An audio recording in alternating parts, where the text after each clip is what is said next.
My name is Avery Wilson, and I am 34 years old.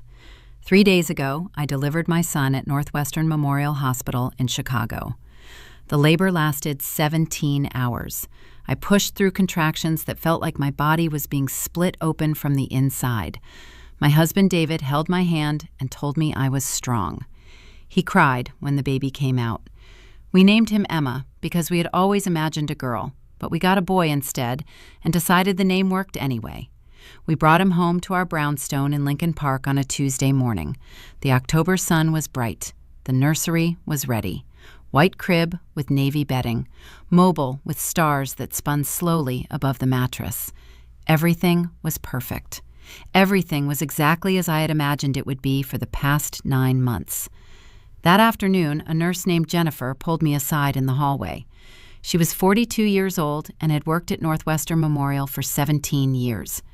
Her badge said her name was Jennifer Moss. She was nervous. I could see it in the way she kept glancing over her shoulder. She kept checking for people walking past. She waited until the hallway was empty before she spoke to me. She said, "Ma'am, I need to tell you something." Those words made my stomach drop because I knew immediately that something was wrong. She said, "That's not your biological child." She said it quietly, almost whispering, even though we were alone. She handed me a sealed folder. She said, "Open this in private." She said, "Do not let anyone at the hospital know you have it yet." I drove home in silence. The baby was in the back seat in his carrier, sleeping peacefully. I kept glancing at him in the mirror. His face looked peaceful. His breathing was shallow and even. I had no idea in that moment that my entire world was about to collapse. I pulled into the driveway of my brownstone and sat in the car for 45 minutes without moving. The sealed folder was on the passenger seat next to me. I could not make myself open it. I was terrified of what was inside. I was terrified that if I opened it, the words would become real, and I would not be able to put them back into the envelope and pretend I had never seen them. My phone buzzed. A text from my best friend Keisha. She said, "Congrats, Mama. Want to come over tomorrow?" I did not respond. I sat in the driveway with the sealed folder and tried to breathe normally, but my breathing was shallow and fast, like my body already knew something my mind was refusing to accept. Finally, I opened the folder. The documents inside were clinical and bureaucratic and devastating. DNA results, laboratory analysis, probability of biological relationship, 0%. The numbers stared back at me like an accusation, like I had done something wrong by expecting that the baby I carried for 9 months and delivered through 17 hours of labor was actually my son. Below the DNA results was a handwritten note in blue ink. It said I ran this test because something felt wrong. The hospital paperwork has been falsified. Talked to no one at the hospital yet. I am still investigating. It was signed with the initials JM. I looked at the baby in the back seat. He was still sleeping. I was looking at a stranger. The realization felt like falling. My hands were shaking. My vision was narrowing. I read the DNA results 3 times, hoping the words would change. They did not change. The probability remained at 0%. I made a decision in that moment that would change everything. I decided not to tell David. Not yet. I did not have a good reason. Part of me was afraid of his reaction. Part of me was afraid that if I told him, it would mean the situation was real and had to be dealt with. Part of me was wondering if he already knew. That night, David came home after 9 p.m. He was tired from work. He kissed my forehead and went upstairs to shower. I sat in the living room with the baby and watched him sleep. I was watching a stranger sleep. The thought made me feel sick. When David came to bed, I pretended to already be asleep. I lay in the darkness, listening to him breathe, and wondering what secrets he was keeping from me. Before I continue this story, let me know in the comments below what you would do if you discovered your entire life was built on a lie. Hit like and subscribe to Sophia Told Stories, because what happens next will make you question everything you thought you knew about trust. The next morning, I sat in my car in the driveway while David showered upstairs. The sealed folder was on the passenger seat. I had not slept. I had spent the entire night staring at the ceiling, listening to the baby cry every 2 hours, changing diapers with hands that felt disconnected from my body, feeding him with a bottle while my mind spiraled through scenarios and possibilities. I pulled out my phone and called the number Jennifer had written at the bottom of her note. She answered on the second ring, her voice hushed and urgent. She said, "Do not talk long." She said, "There is more than you know." She said, 4 babies have been swapped. 4 families, at least 4. She said she was still investigating, but the scope was larger than anyone realized. My mouth went dry. I asked where my son was. Jennifer said she did not have that information yet. She said the hospital records were falsified. She said whoever did this had access to medical documentation and birth certificates and knew how to cover their tracks. She said she suspected someone inside the hospital was involved, maybe more than one person. I asked if she had gone to the police. She said not yet. She said she was gathering evidence first because if she went to them without proof, the hospital would bury the investigation. She said she needed authorization from the mother to move forward. She said I had to decide right now if I wanted her to take this to law enforcement or if I wanted to let it go and keep quiet. I did not hesitate. I said yes. Go to the police, do whatever you need to do. Jennifer took a breath on the other end of the line. She said, "Okay." She said it was going to get ugly before it got better. She said my family was about to become very public. She said I should prepare myself for that. The line went dead. I sat in the car for another hour after that conversation. I watched through the kitchen window as David moved around the kitchen making coffee. He was humming. He looked normal. He looked like the man I married. But I was starting to understand that the man I married was someone I had never actually known. When he left for work at 8:30, I went inside and looked at the baby again. I was trying to understand what I was supposed to feel. Grief seemed like the correct emotion, but I also felt nothing. I felt empty. I felt like someone had reached into my chest and removed something essential, leaving behind a void. I went upstairs and stood in the doorway of the nursery. The white crib looked like it belonged in a magazine. The mobile above it was still. The room smelled like baby powder and new fabric. This room had been prepared with intention and hope. I had imagined my daughter sleeping in this crib. I had imagined holding her and feeling the overwhelming rush of maternal instinct that every woman in every movie seemed to experience the moment she held her child. Instead, I was holding a stranger. I called my best friend Keisha that afternoon. Keisha had been my friend since college. We had studied business together at Northwestern.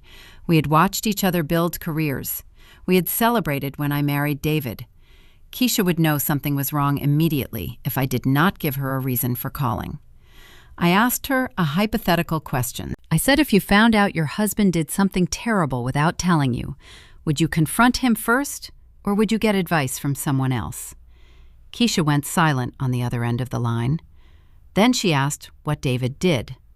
I said it was hypothetical. She said, "No, it is not." She said she could hear it in my voice. I hung up without answering. Keisha called back 3 times. I ignored all 3 calls. I sent her a text message saying, "Everything is fine." She responded with a string of question marks and a phone call that I did not answer. The baby cried for most of the afternoon. I changed his diaper. I fed him. I tried to comfort him, but nothing worked. He cried like he knew something was wrong. He cried like he understood that he was in the wrong house with the wrong mother. I felt guilty for thinking that way about an infant. I felt guilty for resenting him. I felt guilty for not loving him. By the time David came home, I had made a decision. I was going to confront him. Not tonight, not yet, but soon. I needed to know if he was involved in whatever happened at the hospital. I needed to know if his distance over the past few weeks, his late nights at the office, his constant checking of his phone when he thought I was not looking, if all of that was connected to this. That evening, David held the baby for the first time since we came home from the hospital. He was gentle with him. He cradled his head properly. He spoke to him in a soft voice. He looked like a father. He looked like he loved this child that we had brought home from the hospital.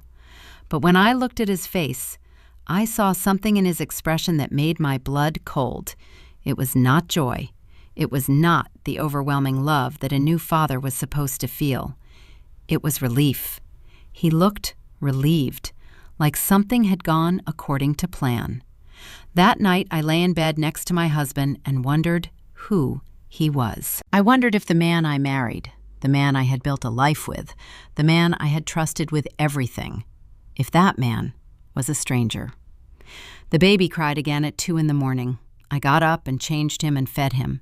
I held him in the dark nursery while he ate, and I made a promise to myself. I promised that I would find out the truth.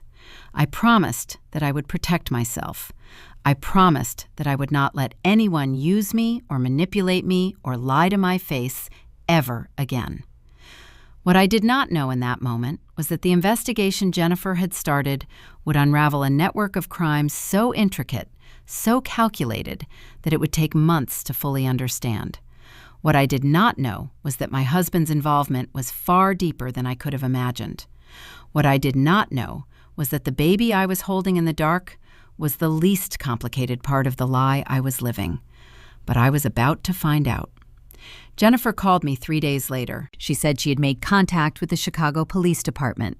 She said a detective named Marcus Webb was taking the case seriously. She said he had already begun preliminary investigation into the hospital's records. She said I needed to prepare myself for what was coming, because once the police became involved, the situation would escalate beyond anything I could control. I was sitting in my car in the parking lot of a Whole Foods when she told me this. I had driven there to get out of the house. I needed space to think without David watching me, without the baby crying in the background, without the constant weight of knowing something was fundamentally wrong with my life, but being unable to articulate it to anyone. I asked Jennifer what I needed to do. She said nothing for now. She said the police would contact me. She said when they did, I needed to be honest about everything. She said there was no protecting David at this point. She said if he was involved, the truth would come out anyway. After we hung up, I sat in my car for an hour. I watched people come in and out of the store with their groceries and their normal lives. I envied them. I envied their ignorance. Detective Marcus Webb called me the next morning. His voice was clipped and professional. He was 45 years old and had been with the Chicago Police Department for 22 years. He had seen crimes that ranged from petty theft to organized fraud. He had a reputation for being relentless. When he got interested in a case, he pursued it until every thread was unraveled. He said he needed to meet with me in person. He said I should not tell anyone about our meeting. He said this included my husband. He said he had discovered evidence that suggested the hospital swap might be part of a larger criminal operation. He said there were at least 4 families affected and possibly more. I met him at a police station on the north side of Chicago. The building was older, institutional, with fluorescent lighting and the smell of industrial cleaner. Detective Webb was waiting for me in an interview room. He was a large man with dark skin and gray at his temples. He had kind eyes, but his expression was serious. He placed a file on the table in front of me. He said Jennifer Moss had provided him with documentation suggesting that babies had been deliberately swapped at the hospital over a 5-year period. He said the swaps were not random. He said they appeared to have been coordinated by someone with access to hospital records and birth documentation. He opened the file. Inside were hospital records, DNA test results, timeline documents, and photographs of the 4 affected families. He pointed to one name on the list, Catherine Edwards. She lived in Milwaukee, Wisconsin. She had received a newborn boy approximately 3 years ago through what she believed was a private adoption arrangement. She had paid $45,000 for the arrangement. Detective Webb looked at me carefully. He said Catherine Edwards had recently contacted the hospital to inquire about her son's medical history. She said she wanted information about the biological parents. The hospital gave her a standard response that was vague and uninformative. She persisted. She demanded DNA testing. When the hospital refused, she hired a private lab and ran the test herself. That test revealed that the child she had been raising for 3 years was not biologically related to her. My hands were shaking. I asked Detective Webb if he knew who the biological parents were. He said he was still investigating, but he had preliminary information suggesting that Catherine Edwards had a connection to someone at the hospital. He said he suspected financial motivation. He said someone was arranging private adoptions using babies that had been swapped from other families. He said the most disturbing part was that this appeared to have happened multiple times. He said there were at least 4 confirmed cases. He said there might be more that had not yet been discovered. I asked him about my son. I asked him where my biological child was. Detective Webb opened another folder. Inside were photographs of a young boy. He looked to be about 3 years old. He had light brown skin and dark hair. He had a smile that looked genuine and happy. Detective Webb said his name was Marcus Edwards. He lived with Catherine Edwards in Shorewood, Wisconsin. He was healthy and appeared to be thriving. Detective Webb said he was currently in the process of obtaining warrants to investigate the hospital more deeply. That was when he asked me the question that changed everything. He said, "Do you know if your husband had any connection to the hospital? Did he have any knowledge of adoption services? Did he mention anyone named Michael Sherman?" I felt the blood drain from my face. I asked Detective Webb to spell the name. He spelled it out, Michael Sherman. He said Michael Sherman worked in the records department at Northwestern Memorial Hospital. He said Michael Sherman had access to all the medical files and birth documentation. I said I did not recognize that name, but the way Detective Webb was looking at me suggested he already knew the answer to his question before he asked it. He said, "Your husband, David Mitchell, is a financial advisor at Cornerstone Financial Group." He said Cornerstone Financial Group has a client named Dr. Richard Sherman. Dr. Richard Sherman is the director of Northwestern Memorial Hospital. Dr. Richard Sherman is also the father of Michael Sherman. I felt like the room was tilting. I asked Detective Webb if he was suggesting that my husband was involved in the hospital swap. He said he was not suggesting anything yet. He said he was investigating. He said he would appreciate my cooperation in that investigation. I agreed to cooperate. I agreed to provide any documents or communications that might be relevant. I agreed to answer any questions he had. What I did not agree to do was tell my husband that I had met with the police. When I left the police station, I felt hollowed out. I drove home slowly, deliberately breaking every speed limit, hoping somehow that if I drove slowly enough, I would not have to face what I now suspected. David had an affair. That was the only explanation that made sense for why he would be distant. That was the only explanation for the late nights at the office. That was the only explanation for why my mother had been making cryptic comments about things happening for a reason. But more than that, David might have been involved in something darker. He might have known about the swap. He might have facilitated it. He might have paid money to obtain a child that had been stolen from another family. I pulled into the driveway of our brownstone and sat in the car with my hands on the steering wheel. Inside the house, David was probably working on his laptop. The baby was probably sleeping. My life was probably over. I did not know yet how right I was. I waited until the baby was asleep. I waited until David was home. I waited until there was no escape route. That was when I pulled out the DNA folder and placed it on the kitchen table between us. David was eating dinner, grilled chicken and roasted vegetables from the meal prep service we subscribed to. He looked up from his plate and saw the folder. I watched his expression shift from confusion to concern to something else entirely, something that looked almost like recognition. He asked where I got that. Not what does this mean, not this is impossible. He asked where I got it. That single question told me everything I needed to know. I told him a nurse at the hospital gave it to me. I told him the DNA results showed 0% biological relationship. I told him I had met with a detective named Marcus Webb. I told him that Detective Webb was investigating a criminal operation at the hospital involving baby swaps and private adoptions. David put his fork down slowly. His hands were shaking. He stood up and walked to the window, his back to me. When he finally spoke, his voice was hollow. He said 3 years ago he had an affair. He said it was brief and meaningless. He said it was over within months. He said the woman got pregnant. He said she wanted nothing from him. She wanted no involvement in his life. They agreed to move on. I asked if her mother knew. The silence was his answer. I asked if Keisha knew. David said he did not know, but the way he said it suggested he suspected someone had told her. Then I asked the question that mattered. I asked if he knew about the hospital swap. I asked if he knew that the baby we brought home was not ours. David's response was swift. He said no. He said he was horrified by the suggestion. He swore on his life that he did not know. But I only believed him about 70%, because I had learned that people compartmentalize. They can genuinely not know things they have been told if they decide not to listen. David sat back down. His face had aged in the span of minutes. He looked 10 years older.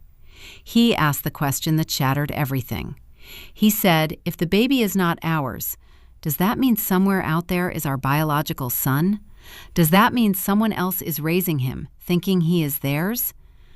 I realized I had not thought past my own loss. There was another family, another mother, another life disrupted. David stood up again. He started pacing. He said he needed to call his lawyer. He said he needed to understand what this meant legally. He said he needed to know if he was implicated in whatever the hospital did. I said it depends on what you did. It depends on what you knew. It depends on who you paid and why. David stopped pacing. He looked at me directly for the first time since I showed him the folder. He said I made a terrible mistake. He said I paid money for a private adoption because I did not want our affair on official record. He said I did not ask questions about how the hospital obtained the baby. That was when I understood. He did not care about the answer. He cared about not knowing.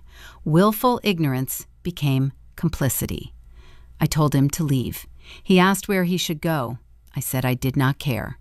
He said he loved me. He said he loved the life we built. He said he made a terrible mistake, but he did not regret Marcus Edwards' existence because that would mean regretting the time he spent with the woman he loved, however briefly. I told him that was not redemption. That was narcissism with self-awareness. David packed a bag. He went to the Peninsula Hotel downtown. He texted me his location, but I did not respond. I sat in the living room with a baby that was not mine, in a marriage that was over, in a life that no longer made sense. The next morning, Detective Webb called again. He said the investigation had expanded. He said Michael Sherman, the hospital records employee, had been arrested. He said Michael Sherman was claiming he was following orders. He said Michael Sherman's father, Dr. Richard Sherman, the hospital director, had ordered him to perform the swaps. Detective Webb said the purpose was not random. The swaps were designed to give babies to specific families who had paid for them. It was a black market adoption ring operating inside a legitimate hospital. He said Michael Sherman was cooperating. He said Michael Sherman was providing documentation of the transactions. He said your husband's name appears in those documents. I felt sick. I asked Detective Webb what would happen next. He said the investigation would proceed. He said there would likely be charges. He said I should be prepared for my husband to be implicated in a federal crime. I hung up the phone and looked around my brownstone. The perfect life I had constructed was disintegrating. The perfect marriage was over. The perfect family was a fiction. Keisha came over that afternoon. She had stopped by unannounced because she was worried. She took one look at my face and knew something was deeply wrong. I told her everything. I told her about the DNA results. I told her about the hospital swap. I told her about the affair. I told her about David paying money to obtain a baby that had been stolen from another family. Keisha listened without interrupting. When I finished, she asked if I was okay. I said I did not know how to answer that question. I said I was not okay. I said I might never be okay again. Keisha sat with me on the couch. She said she had suspected something was wrong for months. She said David had been acting strange. She said my mother had called her asking if I knew about the affair. She said she had wanted to tell me, but she did not know how to say it without destroying the life you had built. I asked why my mother called her instead of telling me directly. Keisha said because your mother was afraid. She said your mother knew David was involved in something illegal. She said your mother had heard David and Dr. Sherman discussing adoption arrangements at a charity event 6 months ago. So my mother knew. My mother knew that my husband had been unfaithful. My mother knew that he was involved in criminal activity. My mother knew, and she said nothing. She made cryptic comments instead. I felt betrayed by everyone. I felt like I was the only person in my entire life who had not known the truth. That night, I made a decision. I was going to take action. I was not going to wait for the police investigation to move at its own pace. I was not going to sit in my brownstone and pretend that everything would somehow work itself out. I was going to find out everything. I was going to understand what happened. I was going to meet my biological son. What I did not know was that decision would lead me down a path that would reveal truths far darker than anything I had yet imagined. Jennifer called me on a Thursday afternoon. She said the police had made significant progress. She said Detective Webb had obtained warrants to search the hospital's computer systems. She said they had found evidence of a systematic pattern going back 5 years. She said at least 4 babies had been deliberately swapped. She said there might be more. I asked her if she was safe. She said she did not know. She said people at the hospital were starting to realize she had reported the crimes.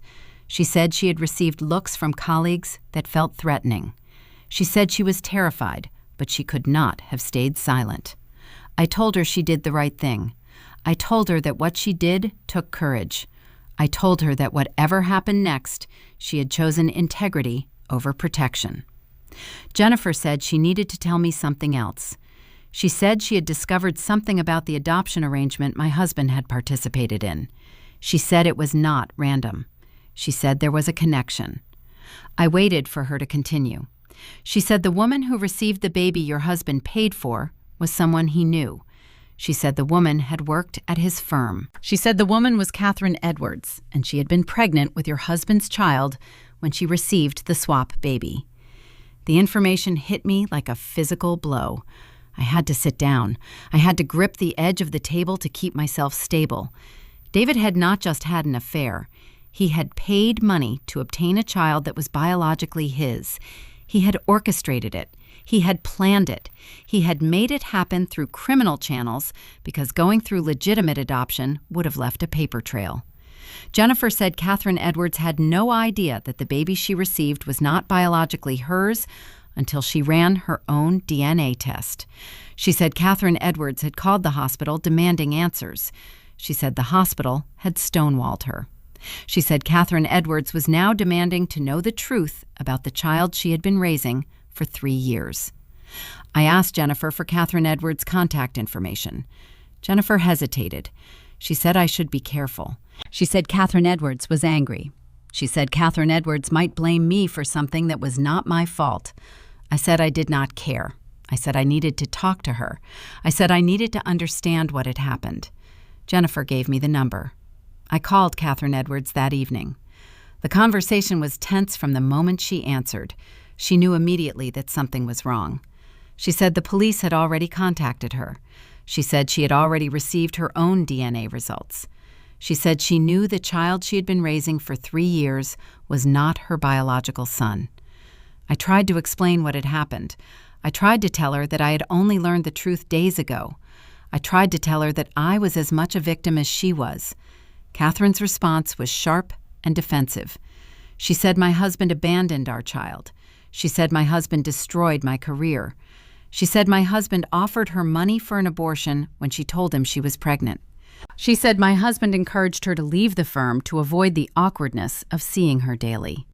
I realized in that moment that the story David had told me was incomplete. He had not just had an affair.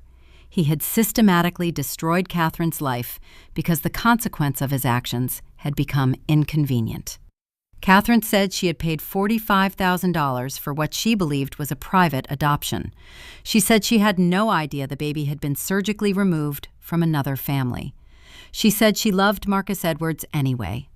She said biology did not matter anymore because 3 years had already happened. I asked her if she was going to give the baby back. Catherine's voice hardened. She said no. She said Marcus Edwards was her son. She said he was not mine. She said he had never been mine. The call ended abruptly. I sat holding my phone, trying to process what I had just learned. My husband had not just made a terrible mistake. He had calculated the best way to make his problems disappear. He had found a woman he had impregnated, paid her off, and then orchestrated a way to give their biological child to her through illegal channels. And in doing so, he had stolen my biological child and given him to a stranger. Detective Webb called me the next morning. He said Michael Sherman had agreed to cooperate fully. He said Michael Sherman was providing detailed documentation of every swap he had performed. He said he was providing the names of every family involved. He said he was providing the financial records, showing who had paid for the arrangements. Detective Webb said David Mitchell's name appeared multiple times in those records. He said David Mitchell had paid $45,000. He said that payment was annotated with the initials C.E., Catherine Edwards. I asked Detective Webb if he thought David Mitchell had orchestrated the adoption of his own biological child. Detective Webb said that was one theory.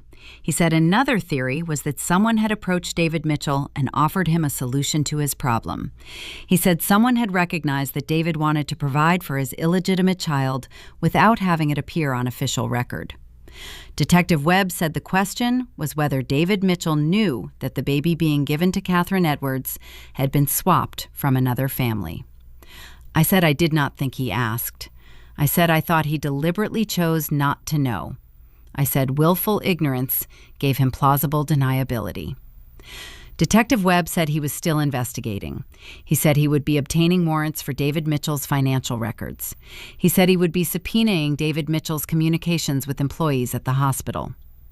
I hung up the phone and realized that my husband was not just implicated in a crime. He was potentially at the center of an organized criminal operation. That afternoon, I went through David's office at home. I found his computer. I found his work files. I found email exchanges with someone named Michael Sherman that dated back 4 years. The emails were coded, but the meaning was clear. David was seeking a solution to a problem. Michael Sherman was offering one. One email from Michael Sherman said, "I have a way to take care of your situation. The adoption process is discreet, no questions asked. The cost is $45,000. David's response was immediate. When can we make this happen? I printed every email. I saved every document.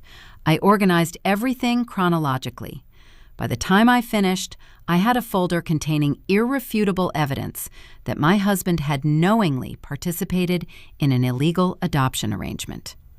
I called Detective Webb and told him what I had found. He said he would send someone to collect the evidence. He said I should not touch anything else. He said this was now part of an active investigation. An officer came to my house the following morning. She collected the folder I had prepared. She took photographs of David's office. She asked me if I wanted to file charges against my husband. I said yes. Yes, I wanted to file charges. The officer said that meant David Mitchell would be arrested. She said he would be charged with wire fraud and participation in an illegal adoption ring. She said he would face federal charges. I said I understood.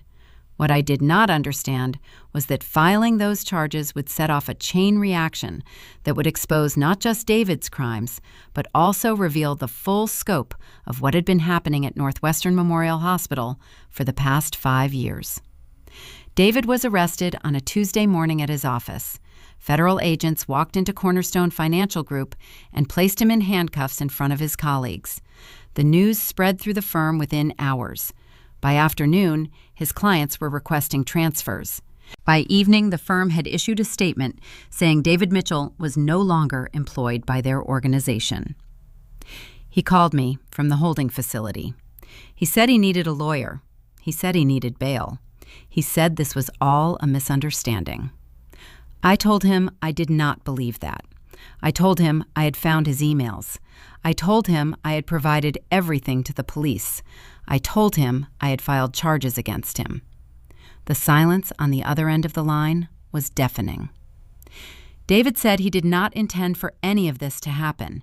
He said he was trying to do the right thing by providing for his biological child. He said he did not ask questions because he did not want to know the answers. I said that was exactly the problem. I said his willingness to ignore criminal activity made him complicit. I said his need to make his problems disappear had destroyed multiple families. He said he was sorry. He said he made a terrible mistake. He said he hoped one day I could forgive him. I told him I did not know if I ever could. Detective Webb accelerated his investigation. He obtained warrants for Dr. Richard Sherman's office and home. He found documentation showing that Dr. Sherman had orchestrated the entire operation with calculated precision. Dr. Sherman had identified families he believed deserved children more than their biological parents deserved them. He had selected which babies would be swapped based on what he perceived as better genetic matches and more suitable family environments. Dr. Sherman was not a criminal who saw babies as commodities to be bought and sold.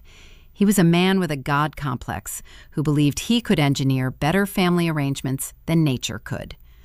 That revelation was somehow more disturbing than simple greed. Detective Webb also discovered that Dr. Sherman's son, Michael Sherman, had not acted independently. Michael had been following his father's orders since he began working in the records department 5 years ago. Michael had learned the system. Michael had learned how to falsify documentation. Michael had learned how to coordinate the swaps without raising suspicion. The investigation revealed a network that extended beyond Chicago. Similar swaps had likely occurred at other hospitals in the Midwest. The FBI became involved. The federal level expanded the investigation to include potential criminal enterprises in Minnesota, Wisconsin, Indiana, and Ohio. The story broke nationally. News outlets ran segments about the hospital baby swap ring. They interviewed the affected families. They showed photographs of the children who had been swapped. They detailed the criminal activity that had gone undetected for 5 years. I became the face of the scandal, though I never wanted to be. My photograph appeared in newspapers and news broadcasts. My name was mentioned in every article. Reporters camped outside my brownstone. My private tragedy became public spectacle. The media narrative was sympathetic at first. Woman discovers her baby is not her biological child. Woman uncovers criminal conspiracy at hospital. Woman becomes whistleblower who helps bring criminals to justice. But the narrative shifted when it became known that my biological son was being raised by another woman. When it became known that I had chosen not to pursue custody. When it became known that I had filed charges against my husband but remained in the family home. People began to question my choices. They questioned whether I should be fighting to get my biological son back. They questioned whether my husband deserved such harsh punishment. They questioned whether I was being truthful about what I knew and when I knew it. The scrutiny was relentless. Keisha stayed by my side through it all. She brought groceries. She helped with the baby whose name I still had not changed. She answered the door when reporters came calling. She told them I had no statement. She protected my privacy as much as she could while my life played out in front of strangers. My mother finally called me after 2 weeks of silence. She said she was sorry. She said she should have told me about the affair. She said she should have told me about David's involvement with Dr. Sherman. She said she had been afraid that telling me would destroy everything. I told her that everything was already destroyed. I told her that her silence had made her complicit. I told her that she could have saved me months of heartbreak if she had been honest. My mother started crying on the phone. She said she knew. She said she would regret her silence for the rest of her life. I hung up the phone without responding. Jennifer was struggling under the weight of what she had revealed. She told me that colleagues at the hospital were avoiding her. She told me that hospital administration was suggesting she had overstepped her authority by running unauthorized DNA tests. She told me that she was being investigated for violating patient privacy. I told her that she did the right thing. I told her that she was a whistleblower, protecting people from harm. Jennifer said she did not feel like a hero. She said she felt like she had destroyed her career. She said she was considering leaving nursing entirely. I asked her to wait. I asked her not to make any decisions yet. I told her that I was going to do something that might help her. I contacted a lawyer specializing in whistleblower protection. I explained Jennifer's situation. I asked what protections existed for people who reported crimes at their workplace. The lawyer told me that federal law protected whistleblowers from retaliation. The lawyer told me that Jennifer had a strong case if the hospital tried to terminate her employment. I gave Jennifer the lawyer's contact information. I told her to call immediately. Jennifer called me back that evening. She said the lawyer was taking her case pro bono. She said the lawyer was confident they could protect her job. She said for the first time since she reported the crimes, she felt like she could breathe again. But my own breathing was becoming more difficult. The baby I had brought home from the hospital was now 2 months old. I still had not bonded with him. I still felt nothing when I looked at him, except a vague sense of obligation and confusion. I hired a nanny named Maria to help during the day. Maria was from Mexico and had raised 6 children of her own. She was warm and patient and seemed to genuinely enjoy caring for the baby. Within days, the baby seemed happier with Maria than he had ever been with me. I watched them together and realized something devastating. The baby was bonding more strongly with his nanny than with his biological mother. He laughed with Maria. He was calm with Maria. He seemed content with Maria. But with me, he cried. With me, he was restless. With me, he was uncomfortable. I realized that I was failing at the one thing I was supposed to be doing naturally. I was failing at motherhood. That realization would lead me down a path that would force me to make the most difficult decision of my life. I decided to confront David about the adoption arrangement. I needed to hear his explanation directly. I needed to understand how he had justified paying money to obtain a child through illegal channels. I needed to know if he understood the gravity of what he had done. I went to the federal detention facility on a cold November afternoon. David was being held pending trial. His bail hearing had been postponed 3 times. The prosecutor was arguing that he was a flight risk given the severity of the charges. When I saw him in the visitation room, I barely recognized him. He had lost weight. His suit hung loose on his frame. His eyes were hollow and defeated. He looked like a man whose entire identity had been stripped away. I sat across from him at the metal table. There was a plexiglass barrier between us. Other detainees and their visitors occupied the other tables, their conversations creating a low murmur of desperation and regret. David said he was glad I came. He said he had not expected me to visit.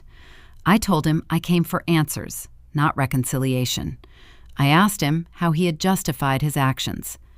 I asked him how he had convinced himself that paying money for an illegal adoption was acceptable. I asked him how he had looked at himself in the mirror, knowing what he had done. David took a long time before responding. He said he had panicked when Catherine told him she was pregnant. He said he had not wanted the affair to be part of his official record. He said he had not wanted his firm to know about his personal failure. He said he had offered Catherine money for an abortion. When she refused, he had felt cornered. He said Dr. Sherman had approached him at a charity event. He said Dr. Sherman had mentioned that he could arrange a private adoption. He said the cost would be $45,000. He said the process would be completely confidential. David said he had not asked questions about how Dr. Sherman would obtain a baby. He said he did not want to know. He said he had decided that as long as he did not know the details, he was not responsible for them. I told him that was cowardice disguised as willful ignorance. I told him that his refusal to ask questions made him complicit in a criminal conspiracy. I told him that his need to protect his reputation had resulted in multiple families being destroyed. David said he knew that now. He said he had made a terrible mistake. He said he would spend the rest of his life regretting his choices. I told him that his regret did not matter. I told him that it did not undo what he had done. I told him that his biological son would grow up not knowing who he was, because David had been too afraid to face the consequences of his actions. David started crying. He said he was sorry. He said he had failed as a man, as a husband, as a father. He said he deserved whatever punishment the court gave him. I did not try to comfort him. I stood up and told the guard I was leaving. David called after me, but I did not turn around. That evening, I called Catherine Edwards. Our relationship had been tense since our initial conversation. She was angry at me for being married to the man who had destroyed her life. She was angry that I had connections to the hospital where the crime originated. She was angry that I had not fought harder to understand what had happened to my own child. I told her I wanted to meet. I told her I wanted to discuss what came next. Catherine was suspicious. She asked what I wanted to discuss. I said I wanted to understand her perspective on what had happened. I said I wanted to understand how she was managing. Catherine agreed reluctantly. We met at a coffee shop in Milwaukee on a Saturday morning. She arrived looking haggard and exhausted. She had dark circles under her eyes. She looked like someone who had not slept well in weeks. I asked her how she was doing. She said she was surviving. She said she was trying to process the fact that the child she had been raising was not her biological son. She said she was trying to understand how she was supposed to feel about that revelation. I asked her about Marcus Edwards. I asked if she still considered him her son. Catherine's expression softened. She said that Marcus was still her son. She said that biology did not change what she felt for him. She said that 3 years of raising him, feeding him, caring for him, that meant more than DNA.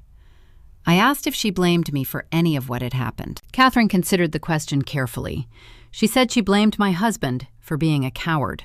She said she blamed Dr. Sherman for being a god. She said she did not blame me for being a victim of the same system that had victimized her. But then she said something that shifted the conversation entirely. She said, "Your husband told me he did not want to be involved in my life."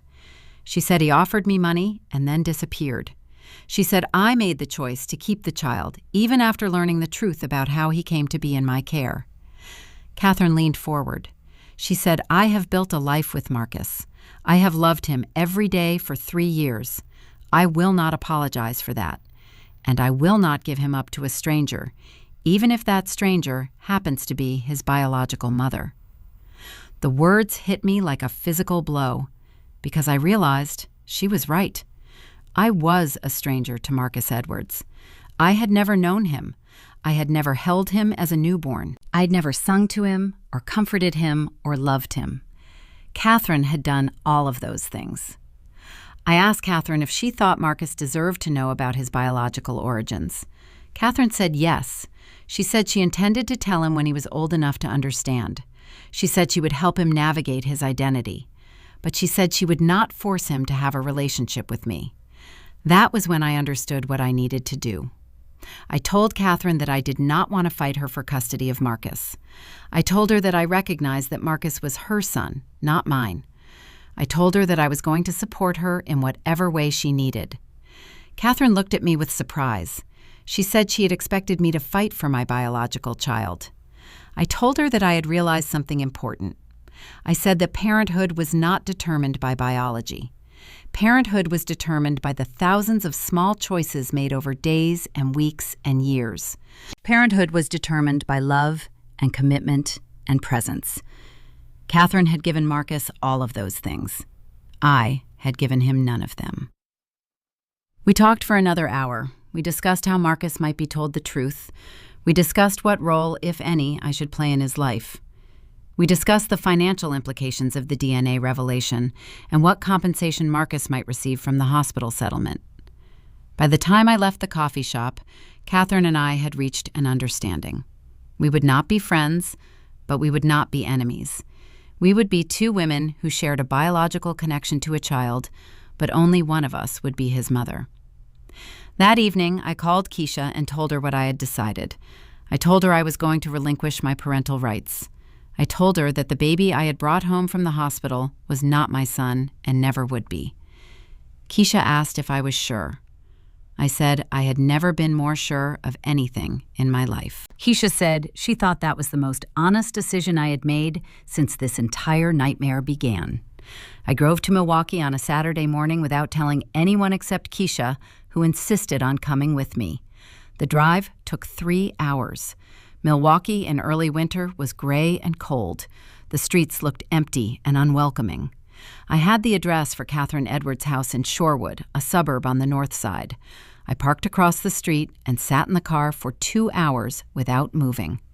Keisha asked if I wanted to go inside. I said I was not ready. I said I needed to see him first. I needed to understand what I was looking at. When Catherine and Marcus finally came outside, my hands started shaking. Marcus was wearing a little baseball outfit with a glove that was too large for his hands. He was small and dark-haired, and he had David's nose. He had David's mannerism of tilting his head when he was thinking about something. But he was entirely Catherine's in the way he moved. He was playful and engaged and genuinely happy. Catherine was patient with him. She was attentive to his needs. She was doing everything I had failed to do. I realized in that moment that I did not recognize my own son. I had no biological instinct that triggered at the sight of his face. The baby I had brought home 3 days after delivery was starting to feel more real to me than this boy I had been genetically linked to for 9 months before he was born. Keisha told me we should leave. She said this was not healthy. She said watching from across the street was not going to help anyone. I agreed. But before we pulled away, Marcus turned and looked directly at the car. He did not see me. He just waved, a small, innocent gesture that broke something inside my chest. I was crying too hard to drive. Keisha took the wheel. On the drive back to Chicago, Keisha and I had a conversation that I had been avoiding. Keisha asked if I actually wanted a biological child or if I wanted the idea of perfection that came with biological children. She asked if I had ever really thought about what motherhood meant beyond the Instagram version of it. I could not answer that question honestly because I had spent my entire adult life constructing the appearance of having the answer. I had assumed that biological parenthood would be automatic. I had assumed that holding my child would trigger some primal maternal instinct that would override everything else. But when I held the baby that was technically mine, I felt nothing except confusion and obligation. I told Keisha that I did not know who I was anymore. I told her that the person I had been before the hospital told me the truth was someone I was not sure I even liked. That person had spent her entire life performing competence and success. That person had built a life based on appearances rather than authenticity. Keisha said maybe this was an opportunity to become someone different. Maybe this was a chance to figure out who Avery Wilson actually was, not who she was supposed to be. I went back to the brownstone and made calls to family law attorneys. I found one named Patricia Holbrook, who specialized in relinquishment of parental rights. Patricia had been practicing law for 28 years. She had handled adoption cases and custody cases and termination cases.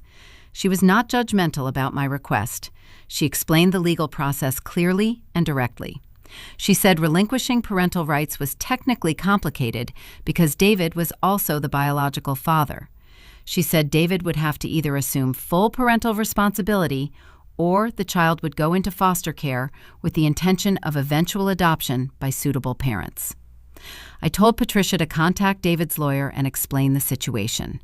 I told her I wanted to move forward, regardless of what David decided. Patricia called me back 3 days later. She said David had agreed to assume full parental responsibility. She said David was currently housed in federal detention, but he had instructed his lawyer to work with Patricia on the arrangements.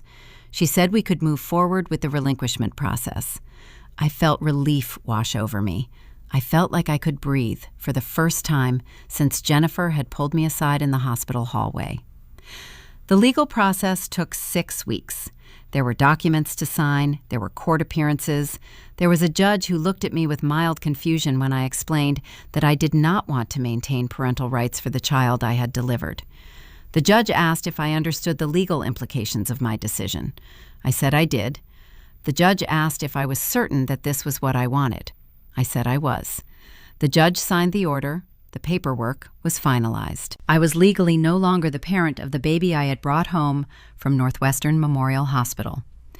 When I walked out of the courthouse, I felt lighter and heavier at the same time. I was legally freed from a child that was never truly mine. But I was also stepping into the narrative of being the woman who gave away a baby. The media picked up the story. News outlets ran segments about how the victim of the hospital swap had voluntarily relinquished her parental rights. The coverage was mixed. Some outlets were sympathetic. Some outlets were critical. Some outlets questioned whether I was truly a victim or whether I was complicit in the crimes.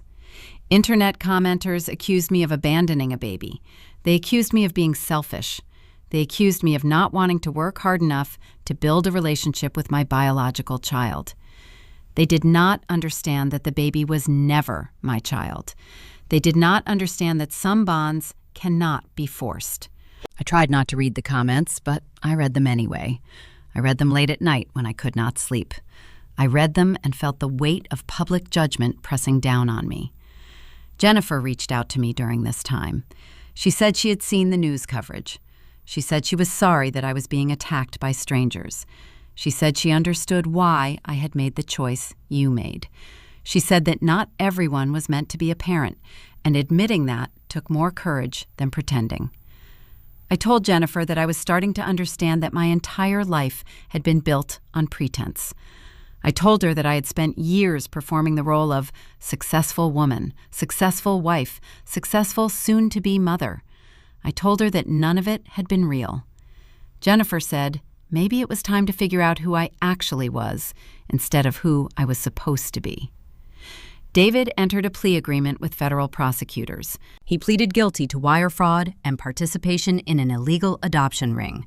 He accepted a sentencing recommendation of 5 years in federal prison.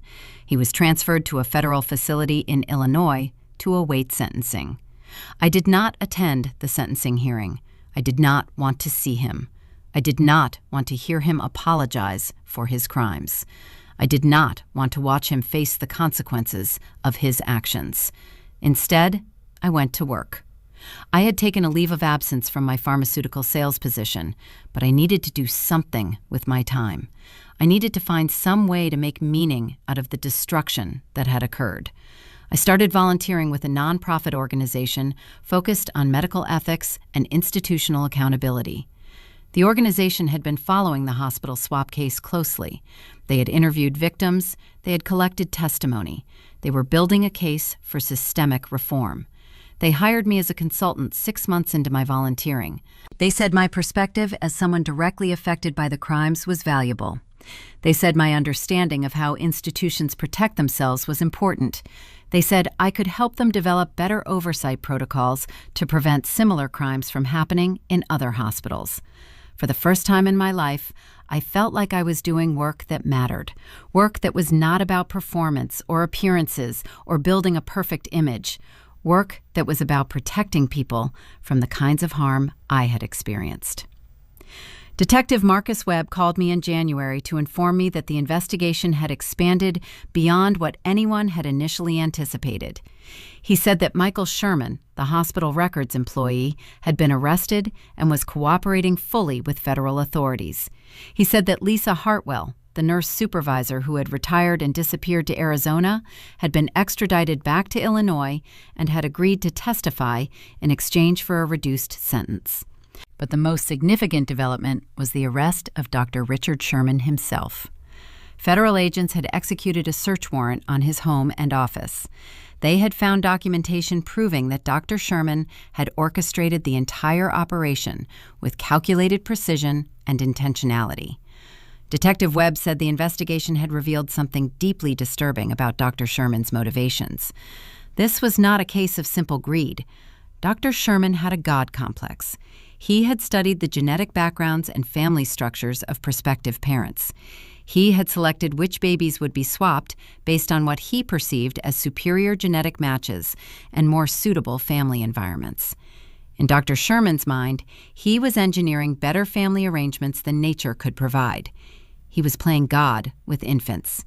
He was rearranging human lives based on his personal criteria for what constituted a superior outcome. The revelation made me feel physically ill. A man with institutional authority had taken it upon himself to decide which children belonged with which families. He had violated the bodily autonomy of mothers and fathers. He had treated babies like products to be distributed according to his own standards. Detective Webb said the federal charges included conspiracy, wire fraud, unlawful conduct involving transactions in reproductive materials, and falsification of vital records. He said Dr. Sherman was facing 25 to 30 years in federal prison. I asked Detective Webb if he thought Dr. Sherman understood the harm he had caused. Detective Webb said he did not think Dr. Sherman saw his actions as harmful. He said Dr. Sherman viewed himself as a benefactor. He said Dr. Sherman believed he was helping families and improving outcomes for children. That delusion was perhaps the most terrifying aspect of the entire case. The criminal trials began in March. I was called to testify before the grand jury. I had to recount the morning that Jennifer pulled me aside and whispered that my entire life was a lie. I had to detail the moment I opened the sealed folder and saw the DNA results. I had to explain the progression of my understanding as each layer of the conspiracy was revealed. The federal prosecutor was a woman named Sarah Chen, who was sharp and methodical. She asked me to walk through the timeline of events. She asked me to explain my relationship to David and my understanding of his involvement in the conspiracy. She asked me to detail everything I had discovered about Dr. Sherman's motivations and methods. The hardest question came near the end of my testimony. Sarah Chen asked me if I considered my biological son to be my child. I had to pause before answering because the question touched on something I had been trying to avoid confronting. I said no. I said that biology alone did not constitute motherhood. I said that the child had been raised from birth by Catherine Edwards. I said that Catherine Edwards was his mother, not me. I said that I had come to understand that my biological connection to the child was irrelevant because 3 years of parenting had already occurred, and those 3 years belonged to someone else. Sarah Chen nodded. She said no further questions. The media coverage of the trial was intense and unforgiving. News outlets ran daily updates about the charges, the testimony, the evidence being presented. They interviewed the other families affected by the swaps. They detailed the emotional toll of having their biological children suddenly revealed to be strangers. There was a couple in Minneapolis named Tom and Linda Wagner who had raised a boy they thought was their biological son for 3 years. When they discovered he belonged to a family in Minnesota, the devastation was profound. Tom tried to maintain his emotional composure, but Linda fell apart publicly. She gave interviews where she cried about the son she had raised and the son she had given birth to, as if she had lost both children simultaneously. There was a same-sex couple named Marcus and Jennifer Cho who had adopted through the hospital's private adoption program. They had received a baby girl they believed was biologically unrelated to them. They were paying for what they thought was an adoption. Learning that the girl had been stolen, that she had a biological mother who never consented to the swap, devastated them differently. They were not grieving biology. They were grieving the potential of having a legitimate adoption that did not come with ethical complications. The third family was harder to locate. Their baby, a girl, had been given to a family in Wisconsin that was proving difficult to trace. This created urgency in the investigation because it meant there was a missing biological parent somewhere who did not yet know their child had been taken. I became an unofficial support for these families. We formed a group that met once a week at a coffee shop in Lincoln Park. Tom and Linda and Marcus and Jennifer and I would sit together and share documents and emotional breakdowns and fragments of understanding about what had been done to us. Tom asked me why I was leading the group. He said I was the one who had gotten the initial warning from Jennifer. I said that was not my choice. I said it felt like I was being punished for being the first to know. At one meeting, Linda asked the question that no one had wanted to ask. She said, "What if we do not want to know our biological children? What if the DNA results are meant to stay private? What if we do not have to fight for custody and relationships that might not exist naturally?" The question hung in the air between us. Everyone in the room was assuming they should want to connect with their biological offspring, but nobody actually wanted to be the first to admit they might not. I answered the unasked question directly. I said, I do not want to fight Catherine Edwards for custody of Marcus. I said, I am going to let him stay with his mother. I said, I am not going to pursue a relationship. I said, I am going to let him be happy in the life he is already living. The room went silent. Tom finally said he thought that was the most honest thing he had heard anyone say since this entire nightmare began. Marcus Cho asked me if I felt guilty about that decision. I said I did feel guilty. I said I would probably always feel guilty because I had failed at the one thing I was supposed to do naturally. But I said guilt was not a good reason to force a relationship that neither party actually wanted. Jennifer Cho said she thought what I was doing was brave. She said most people would not have the courage to admit they did not want their biological child. She said most people would have performed motherhood out of obligation. That comment stayed with me. I realized that my entire life before the hospital had been built on performance.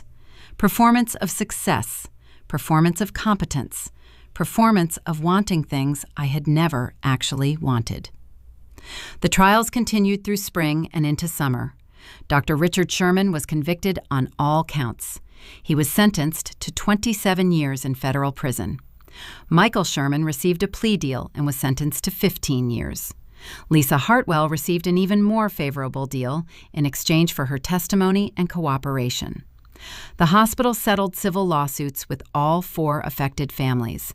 The settlement amounts were sealed, but court documents suggested each family received over $1 million in compensation. The money felt obscene to me.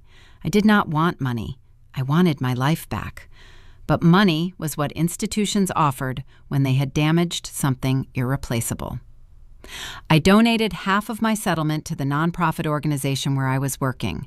I set up a fund to help other families navigate the aftermath of institutional failures.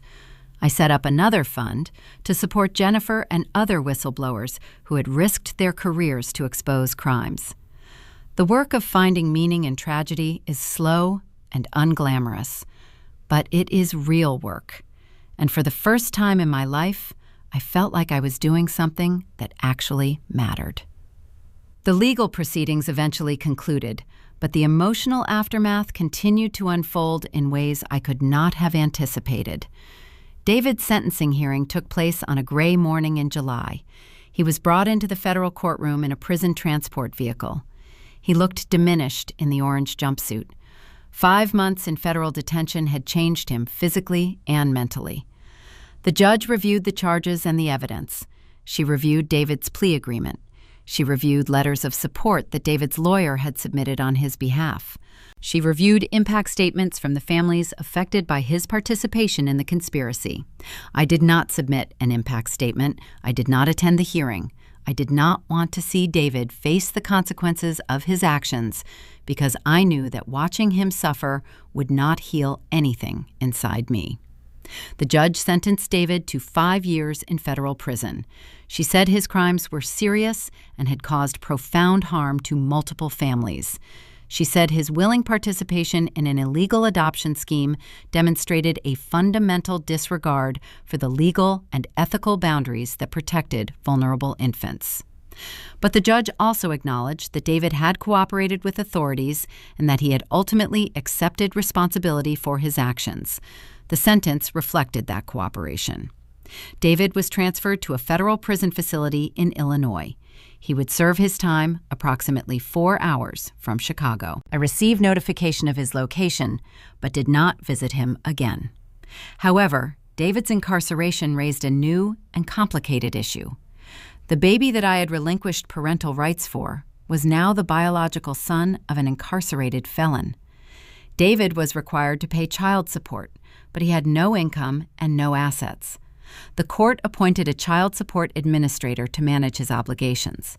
This meant that David would need to find employment after his release in order to meet his financial obligations to his child.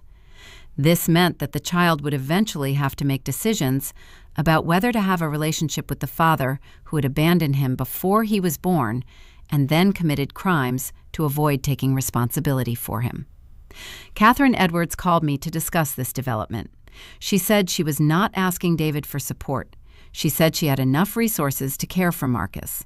She said she was not interested in David's financial contributions, but she said she was trying to figure out how to explain to Marcus, when he was old enough to understand, why his father was in prison and why his biological mother had chosen not to raise him. I told Catherine that honesty was the only path forward. I said that Marcus deserved to know the truth about how he came to be in her care. I said that the truth was complicated and painful, but it was the truth. Catherine said she was struggling with that responsibility. She said she did not want to poison Marcus against his father. She said she did not want to confuse Marcus about his own identity. She said she was trying to figure out how to present the facts in a way that allowed Marcus to develop his own understanding. I suggested that Catherine could simply tell Marcus that his father had made mistakes that resulted in legal consequences. I suggested that she could tell Marcus that she loved him, regardless of how he came to be in her care. I suggested that she could tell Marcus that sometimes adults make choices that have lasting consequences, and that was something Marcus would have to process as he grew older. Catherine seemed to find some peace in that approach. She said she thought she could work with that framework. Meanwhile, I was struggling with my own identity and purpose. I had stepped away from my pharmaceutical sales career entirely. I had relinquished parental rights to a child I had delivered. I had publicly testified about the most traumatic experience of my life. I had donated a significant portion of my settlement to organizations working on medical ethics reform. But I was not sure who I was anymore without the performance of success and motherhood that had defined my previous life. Keisha noticed that I was struggling. She suggested that I consider therapy. She said that I had experienced profound trauma and that I needed professional support to process it. I initially resisted the idea. I said that therapy was for people who could not handle their own problems. Keisha looked at me with the kind of frustration that only a best friend can express. She said that therapy was for people who wanted to understand themselves better. She said that therapy was not weakness. She said that therapy was one of the only places where I could be completely honest without performing. I found a therapist named Dr. Elizabeth Morrison, who had experience working with trauma survivors and victims of institutional failure. Dr. Morrison was in her mid-50s and had been practicing psychology for 28 years. She did not try to fix me or minimize what had happened to me. She asked careful questions and listened to my answers.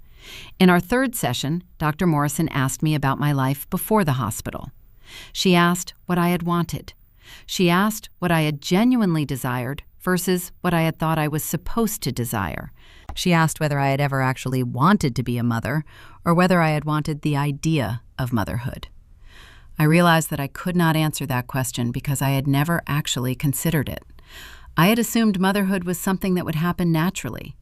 I had assumed that once I held my child, maternal instinct would override everything else.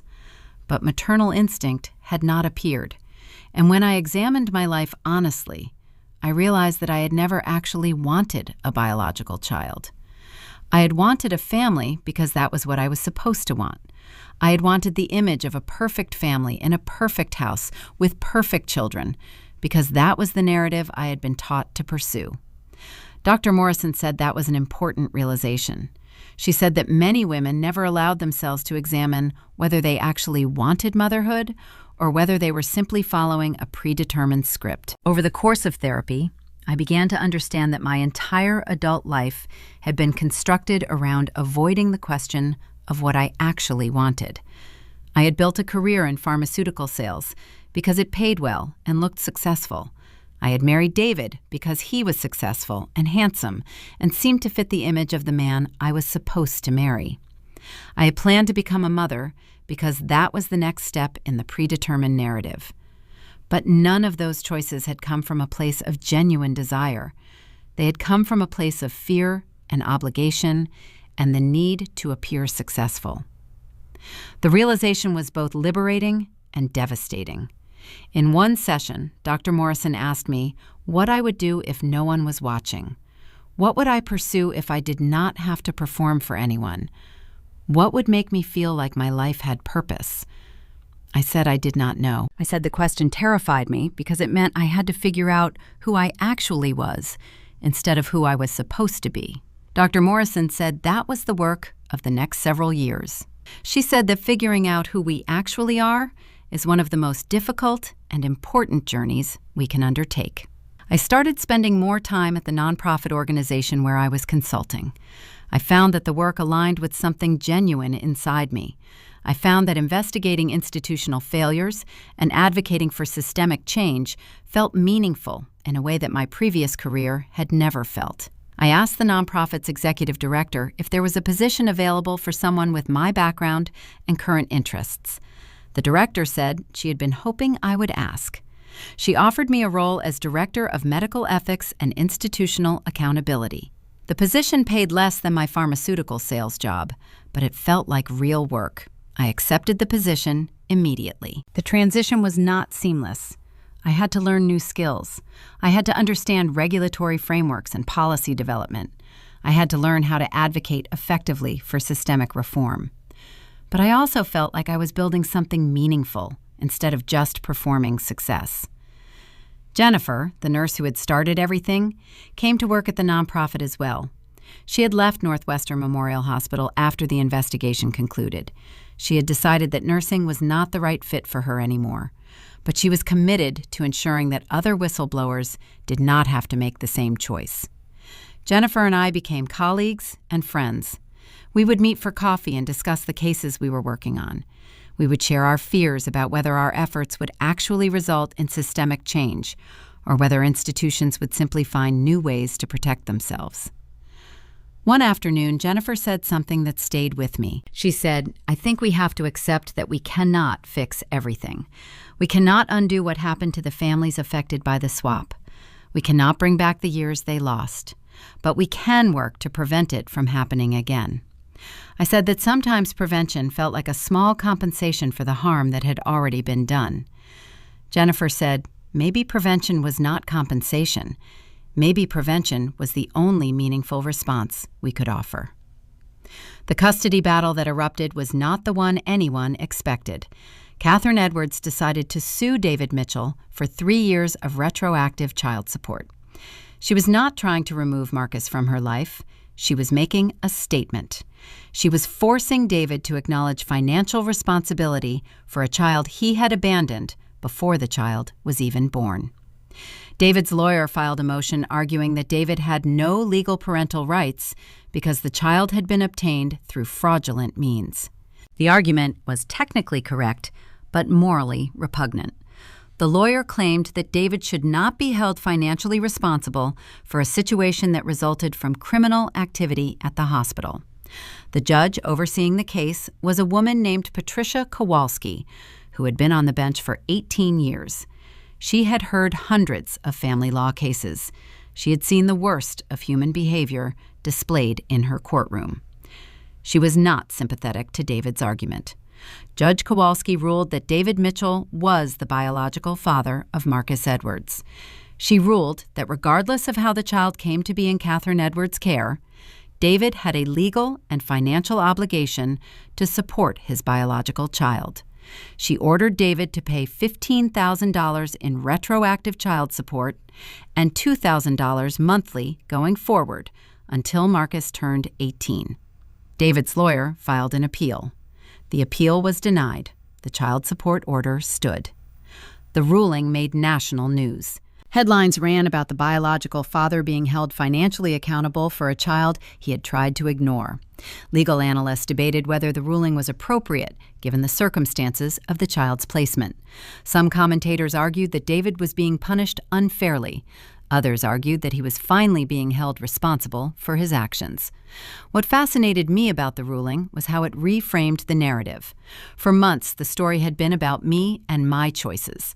The story had been about whether I wanted my biological child. The story had been about whether I had the right to relinquish parental rights. But Judge Kowalski's ruling shifted the focus. Now the story was about David's obligations. Now the story was about the fact that biology created financial and legal responsibilities that could not simply be escaped by claiming ignorance or participating in criminal activity. I wondered if David, sitting in his federal prison cell, understood what the ruling meant. I wondered if he understood that his attempt to make his problems disappear had resulted in a lifetime of financial obligations to a child he would probably never know. Catherine Edwards called me after the ruling. She said she was not doing this for the money. She said she wanted David to understand that Marcus was his responsibility. She said she wanted Marcus to know that his father had been required by law to contribute to his welfare. I asked if she thought Marcus would ever want to have a relationship with David. Catherine said she did not know.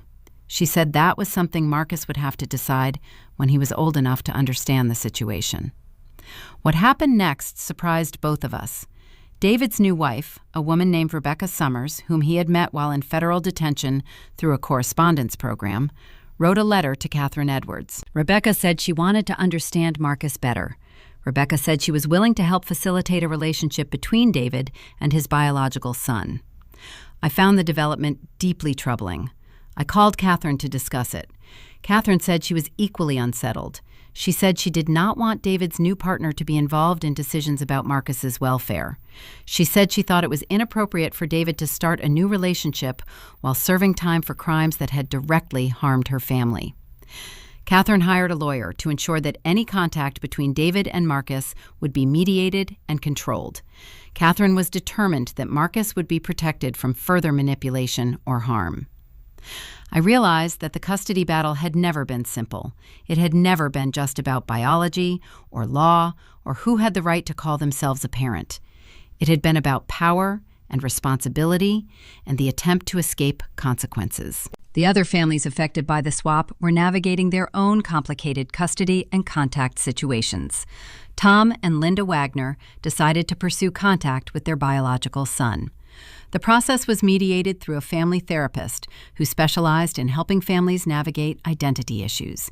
The meetings were awkward and stilted at first, but gradually became more natural as everyone adjusted to the reality that they were, in fact, biologically related. Marcus and Jennifer Cho were in a different situation. Their adopted daughter had a biological mother who wanted contact. The Chos were initially resistant. They felt like contact would undermine their parental relationship. But eventually they agreed to mediated contact with the understanding that the biological mother could not claim parental authority. The arrangement was complicated and required constant negotiation and boundary setting. I learned through these processes that custody and parental rights and biological connection were far more complex than I had initially understood. There was no single right answer. There was no formula that worked for every situation. What mattered was whether all parties were willing to be honest about what they actually wanted, and whether they were willing to prioritize the welfare of the children involved over their own needs for validation or connection. The settlements from the hospital and from the criminal cases resulted in significant financial compensation for all the affected families. The amounts were substantial enough to change lives. Tom and Linda Wagner used their settlement to start a nonprofit focused on supporting families navigating complicated identity issues. Marcus and Jennifer Cho used their settlement to establish a legal fund to help other families dealing with institutional failures in healthcare. I used my settlement to fund my work at the nonprofit organization. I established an endowment to support medical ethics research and institutional accountability initiatives. I established a separate fund to support nurses and hospital employees who reported crimes or ethical violations at their workplaces. The work was slow and incremental, but it was meaningful. 1 year after the initial investigation began, Northwestern Memorial Hospital underwent significant structural changes. A new director was hired with a specific mandate to rebuild trust and implement ethical oversight. New policies were established to prevent the kind of record falsification that had made the swaps possible. New training protocols were implemented to ensure that all staff understood their ethical obligations and their legal responsibilities to report crimes. The hospital established an independent ethics committee with representatives from the community, including families who had been affected by the swap scandal. The committee had the authority to investigate complaints and recommend disciplinary action. These reforms did not undo the harm that had been done, but they represented a commitment to preventing similar crimes in the future. I was invited to speak at the hospital about the reforms. I declined the invitation. I said that I did not want to be a symbol of institutional accountability. I said that I wanted the reforms to speak for themselves. What I did not say out loud was that going back to the hospital where this nightmare had begun would be too painful. I was not ready to walk those hallways again. I was not ready to face the place where Jennifer had pulled me aside and whispered the truth that had shattered my life. Instead, I threw myself into the work at the nonprofit. I researched best practices at hospitals across the country. I studied how other institutions had failed and how they had attempted to reform. I developed recommendations for systemic change that could be implemented at hospitals nationwide. The work was consuming and exhausting and necessary.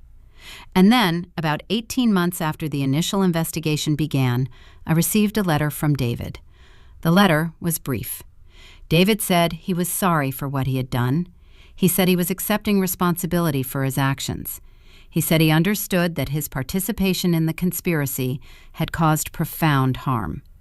He said he was working on becoming a better person while serving his sentence. But the part of the letter that stopped me cold was the final paragraph. David said he had agreed to pay additional child support beyond what the court had ordered. He said he wanted Marcus to have educational opportunities. He said he wanted to contribute something positive to his son's life, even if he could never be a father figure. David said he had established a college fund for Marcus. He said the fund would cover 4 years of undergraduate education at any accredited university. I did not know how to feel about this gesture. Part of me wanted to dismiss it as meaningless. Part of me recognized that David was attempting, in his own limited way, to take responsibility for the life he had created and then abandoned. I forwarded the letter to Catherine Edwards with a note asking how she wanted to handle it. Catherine called me a few days later. She said she had decided to accept David's offer. She said that Marcus deserved every advantage she could provide. She said that if David wanted to contribute financially to Marcus's education, that was his right and his responsibility.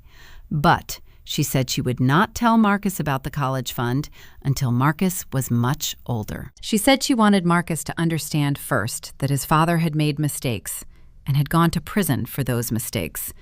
She said she wanted Marcus to develop his own perspective on whether his father's attempts at reparation were genuine or simply ways to ease his own guilt. I respected that decision. I respected Catherine's commitment to allowing Marcus to develop his own understanding of his father's actions, rather than imposing her own narrative on the situation. 2 years had passed since Jennifer first pulled me aside in the hospital hallway. The seasons had cycled twice through Chicago. Winter had turned to spring and back to winter again. The immediate trauma of discovery had faded into a kind of background ache that I had learned to live with. But the absence of crisis created space for a different kind of struggle. I was no longer fighting for survival or trying to understand what had happened. I was trying to figure out who I was when I was not performing for anyone. I was trying to navigate a life that felt fundamentally different from the one I had planned. The brownstone in Lincoln Park no longer felt like home. It felt like a museum of a life that no longer existed. Every room contained memories of the person I had been before the hospital. Every corner reminded me of the careful image I had constructed and the falseness underlying it. I decided to sell the brownstone. The decision was not impulsive. I spent 3 months considering it. I spent 3 months sitting in different rooms and imagining what it would feel like to leave. I spent 3 months understanding that staying was an act of denial, while leaving was an act of acceptance. The real estate market was strong. The brownstone sold quickly to a young family moving to Chicago for work. I watched them tour the space, imagining their plans and hopes and dreams. I wondered if they would be happier here than I had been. I wondered if this house would treat them better than it had treated me. I rented an apartment in Lincoln Park, much smaller and more modest than the brownstone. The apartment had large windows and natural light. It did not demand performance. It was simply a place to live, rather than a statement about who I was or what I had achieved. The physical change of moving houses felt significant psychologically. It was an external representation of an internal transformation. I was leaving behind the performance of a perfect life and stepping into something messier and more authentic. My mother reached out to me around this time. She had not been in contact since I had hung up on her months earlier. She said she was sorry for her silence. She said she had been afraid. She said she did not know how to tell me about David's affair without destroying everything. I told her that her silence had already destroyed everything. I told her that her fear had made her complicit. I told her that protecting David was a choice she had made at my expense. My mother cried on the phone. She said she knew that. She said she had regretted her choice every single day since. She said she was not asking for my forgiveness. She said she just wanted me to know that she was sorry. I told her I would consider a relationship with her, but that it would need to be built on honesty going forward. I told her that I needed her to understand the magnitude of what she had failed to do. My mother said she understood. She said she was willing to do whatever was necessary to rebuild trust. The relationship with my mother remained strained, but it did not remain broken. We had lunch together monthly. We talked about my work at the nonprofit. We talked about the hospital reform initiatives. We talked about anything except David and the affair and the choices she had made. What surprised me was that my mother began volunteering with the nonprofit organization as well. She said she wanted to do something meaningful with her time. She said she wanted to feel like her life had some purpose beyond maintaining appearances. My mother became involved in the patient advocacy side of the organization's work. She reached out to families who had experienced institutional failures and helped them navigate the complex process of seeking accountability and compensation. She was good at the work. She was compassionate and patient in ways I had not seen her be with me. I realized that my mother's silence about David's affair had not come from malice. It had come from fear and from her own deeply ingrained pattern of protecting appearances. She had been doing what she had been taught to do by generations of women before her who had learned that speaking up created consequences. Understanding that did not erase the harm her silence had caused, but it allowed me to see her as a complex person, rather than simply as someone who had failed me. Keisha became engaged to a woman named Sophie, whom she had been dating for 3 years. Keisha asked me to be a bridesmaid. I said yes immediately. The wedding was scheduled for the following summer. Planning the wedding gave me something to focus on that felt joyful rather than traumatic. Keisha was genuinely happy in a way I had never been with David. She and Sophie laughed together. They supported each other's ambitions. They did not perform for each other. They were simply themselves. I watched their relationship and realized what I had been missing in my marriage. I had been performing the role of wife, while David had been performing the role of husband. We had never actually been present with each other. We had never actually known each other. That realization was both sad and clarifying. It helped me understand that the failure of my marriage was not primarily about David's affair. It was about the fact that we had built a relationship on performance rather than authenticity. At work, I was increasingly involved in developing policy recommendations for hospital systems across the country. I was invited to speak at medical conferences about the Northwestern Memorial Hospital scandal and what it revealed about institutional vulnerability to ethical breaches. I was hesitant about becoming the public face of the hospital scandal, but I recognized that my willingness to speak publicly about what had happened was an asset to the nonprofit's work. I was not just another policy analyst.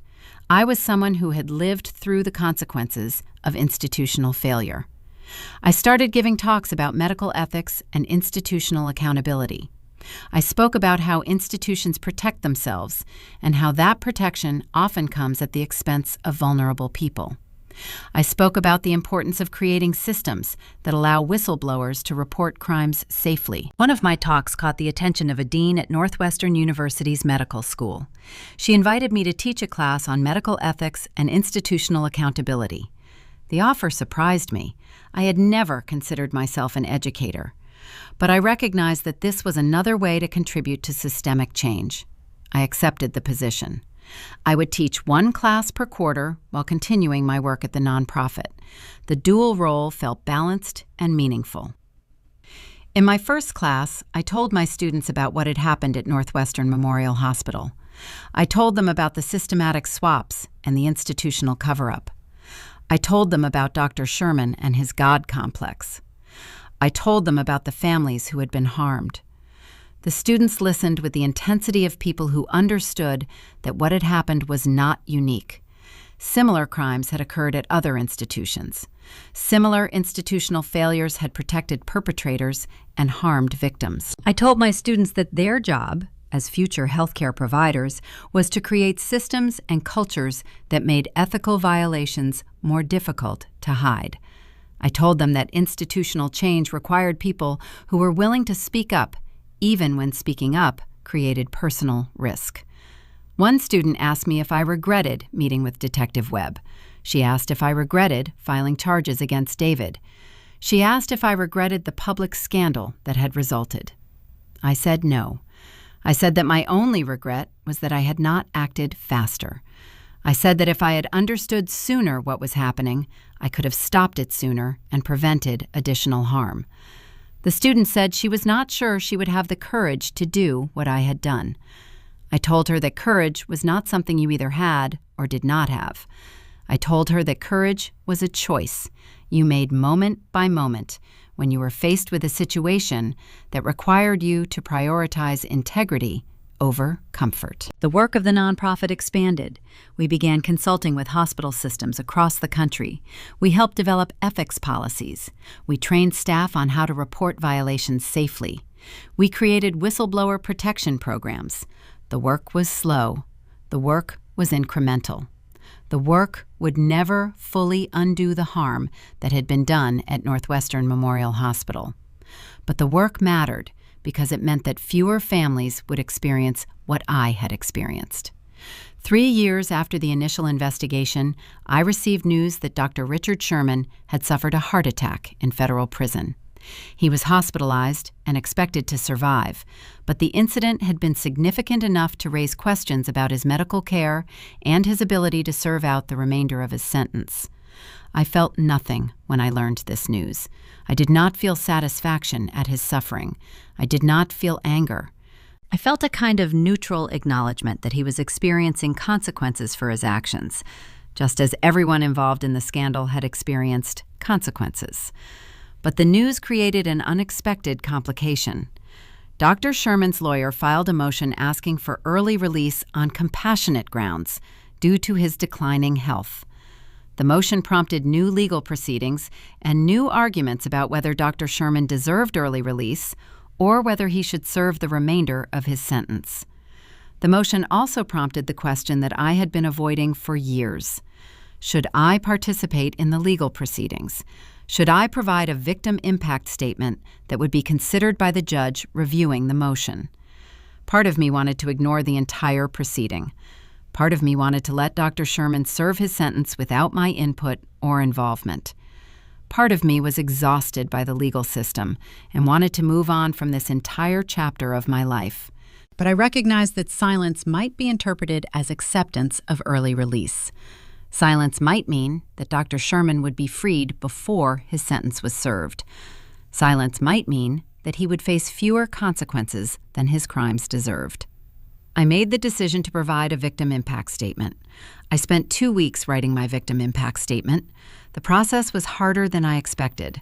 I had to articulate the damage that Dr. Sherman's actions had caused, not just to me, but to the 4 families directly affected by the swaps, and to the countless other families who would potentially be affected by similar crimes if systemic reform did not occur.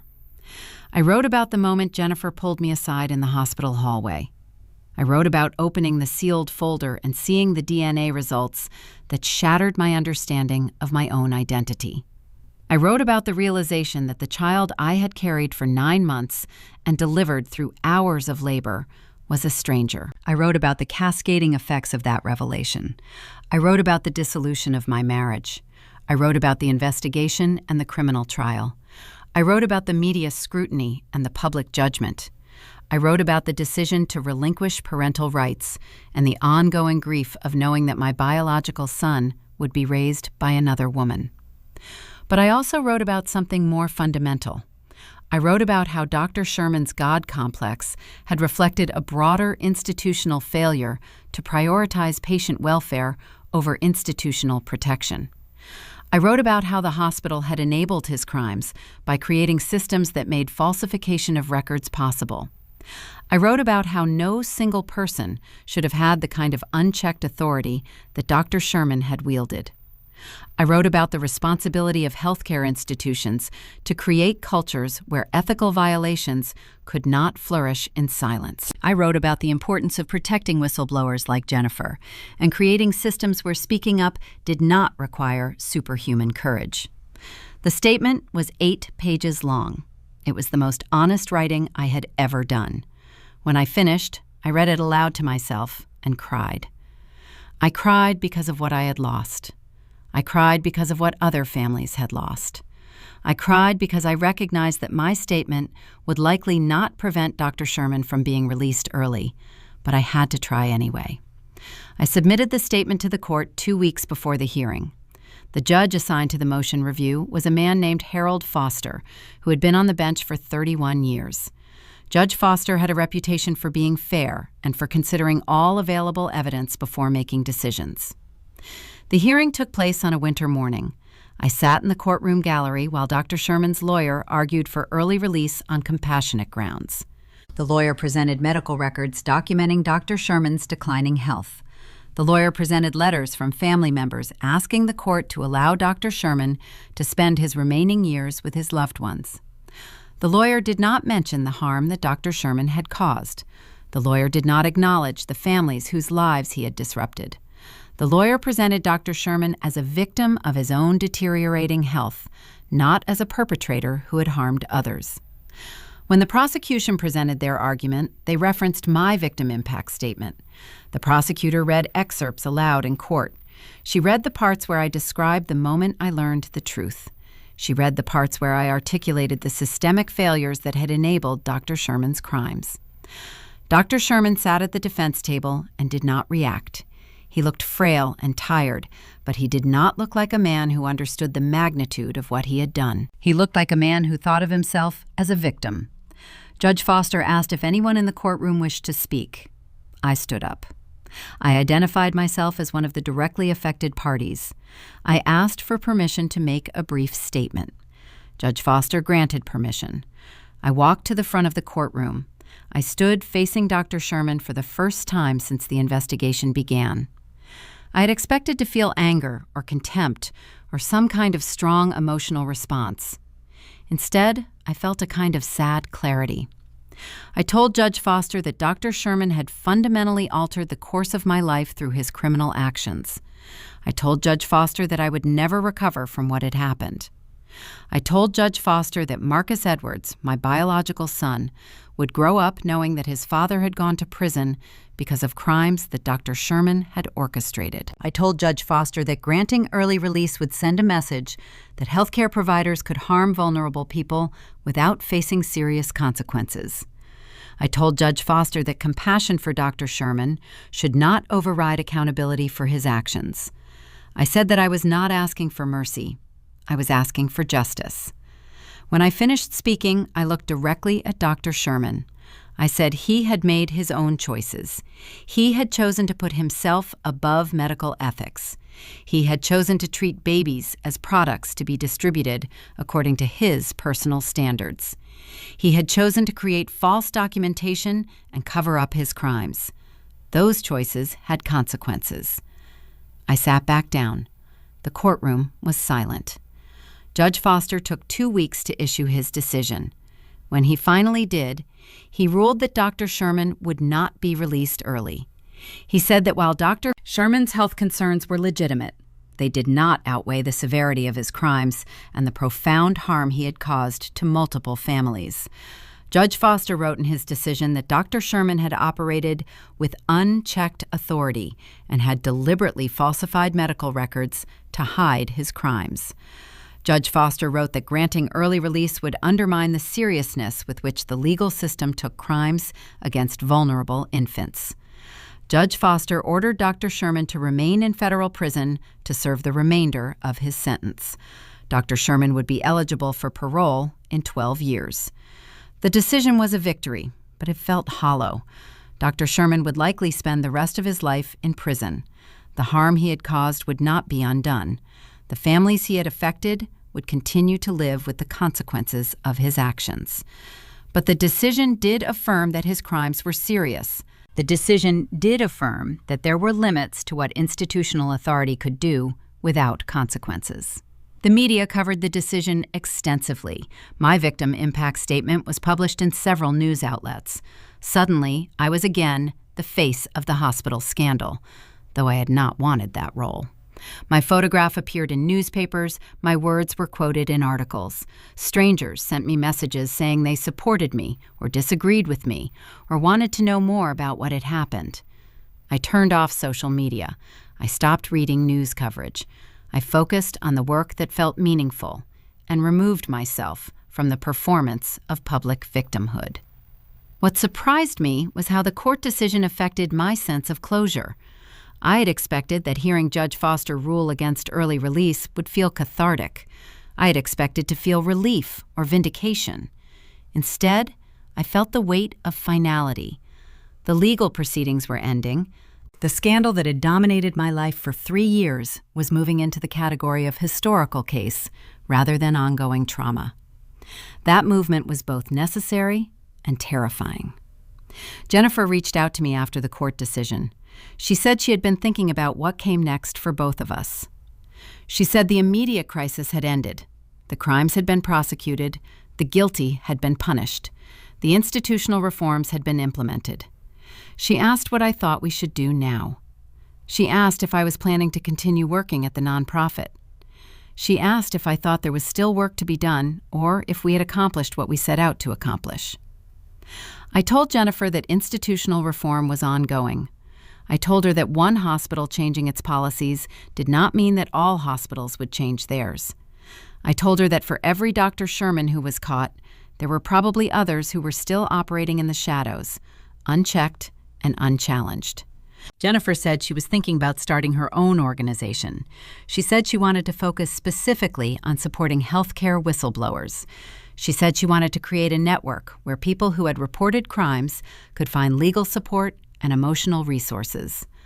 I said I thought that was a brilliant idea. I said I would support her in any way I could. Jennifer and I began planning her new organization in the evenings after work.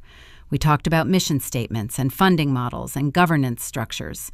We talked about how to protect whistleblowers while also ensuring that the organizations they worked for were held accountable for their actions. The work of creating a new organization felt energizing in a way that the previous 3 years had not. I was no longer responding to crisis. I was proactively building something that might prevent future crises. Catherine Edwards called me around this time. She said Marcus was starting to ask more questions about his origins. She said he was old enough to understand that something was unusual about his family situation. She said she was trying to figure out how to explain the truth to him in an age-appropriate way. I told Catherine that honesty was still the only path forward. I told her that Marcus deserved to know the truth, even if the truth was complicated and painful. Catherine said she was planning to tell Marcus that his biological father had made mistakes that resulted in legal consequences. She said she was planning to tell Marcus that his biological mother had chosen not to raise him, but had always cared about his welfare.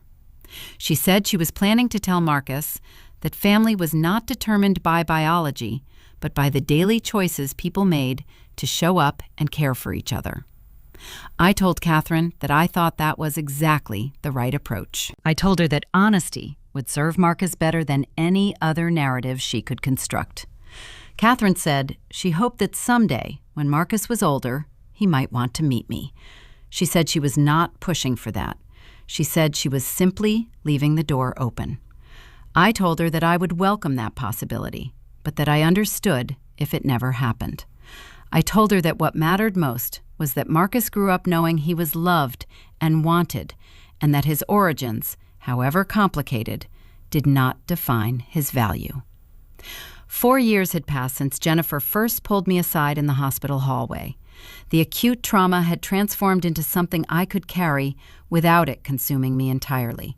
The investigation was closed. The trials were finished. The institutional reforms were being implemented across hospital systems nationwide. I had settled into a life that looked nothing like the life I had planned. I was 38 years old, and I was not married. I did not have children. I lived in a modest apartment in Lincoln Park rather than a brownstone that demanded performance. I worked at a nonprofit organization doing work that felt meaningful rather than prestigious. But I was happy in a way I had never been before. The happiness was quieter and more fragile than I had expected happiness to be. It did not come from external validation or achievement or the acquisition of status symbols. It came from the internal alignment between how I lived my life and what I actually believed. Keisha's wedding took place on a warm Saturday in June. She married Sophie in a small ceremony at a botanical garden in Hyde Park. The wedding was beautiful and intimate and genuine. Keisha wore a white suit rather than a dress. Sophie wore a burgundy dress that matched the color of the flowers in the garden. I stood as a bridesmaid and watched my best friend commit her life to someone she genuinely loved. I watched them exchange vows that they had written themselves. I watched them laugh and cry and embrace each other with a tenderness that I recognized as real. After the ceremony, during the reception, Keisha pulled me aside. She said she wanted to ask me something personal. She asked if I was okay. She asked if I was really healing or if I was just performing healing the way I had performed everything else in my previous life. I told her I was genuinely okay. I told her that healing was ongoing and that there would probably always be moments when I was triggered back into the trauma. I told her that I had learned to distinguish between the trauma and the person I had become as a result of the trauma. Keisha said she was glad. She said she had watched me transform over the past 4 years, and it had been remarkable to witness. She said she had also watched me learn to be honest about what I wanted and what I did not want. I asked her what she meant. Keisha said she meant that I had stopped trying to be the person everyone else expected me to be. She said I had learned to prioritize my own needs and boundaries. She said that was the most important healing work of all. At the reception, I met someone named Michael. He was a friend of Sophie's from graduate school. He worked as a public health researcher studying healthcare disparities. He was intelligent and thoughtful and did not seem interested in performing for anyone.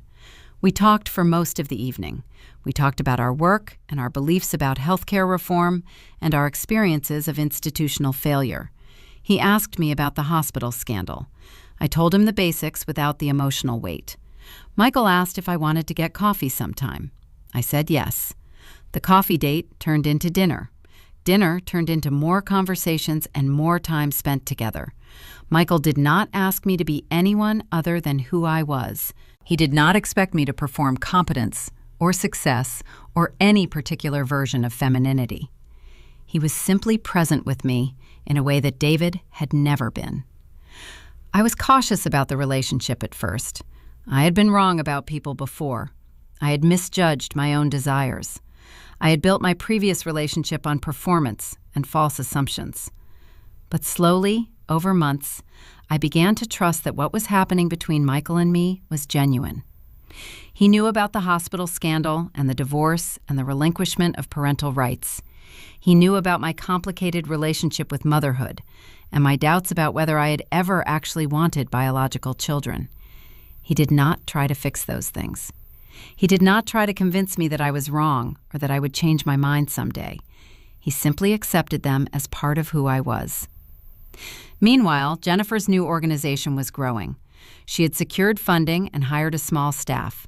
The organization provided legal support and emotional resources to healthcare whistleblowers. Jennifer was finally doing work that felt aligned with her values. She asked me if I would serve on the board of directors. I said yes. I became chair of the board 6 months later. The position required me to give more time to Jennifer's organization, but I found the work energizing.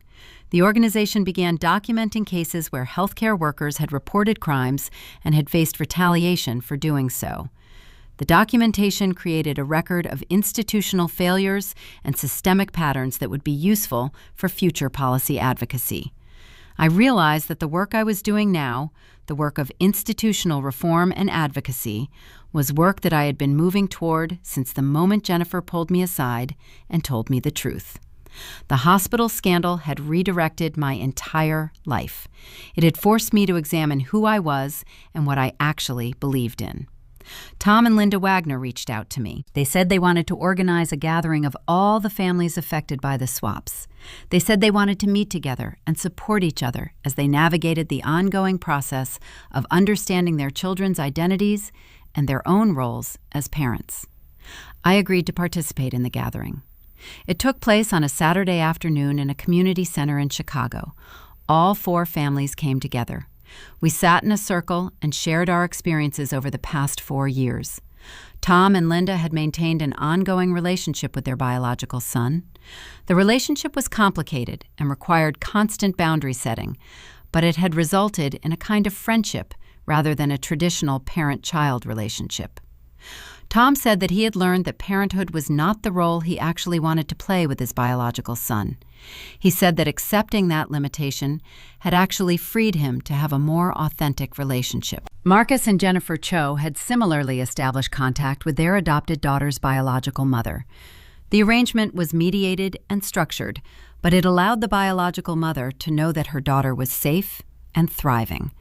Jennifer said that understanding her daughter's genetic origins had not changed her maternal relationship with her, but it had given her daughter a more complete sense of her own identity. When it was my turn to speak, I told the group about my decision to relinquish parental rights. I told them that I had spent a long time feeling guilty about that decision. I told them that I had eventually come to understand that my guilt was not productive.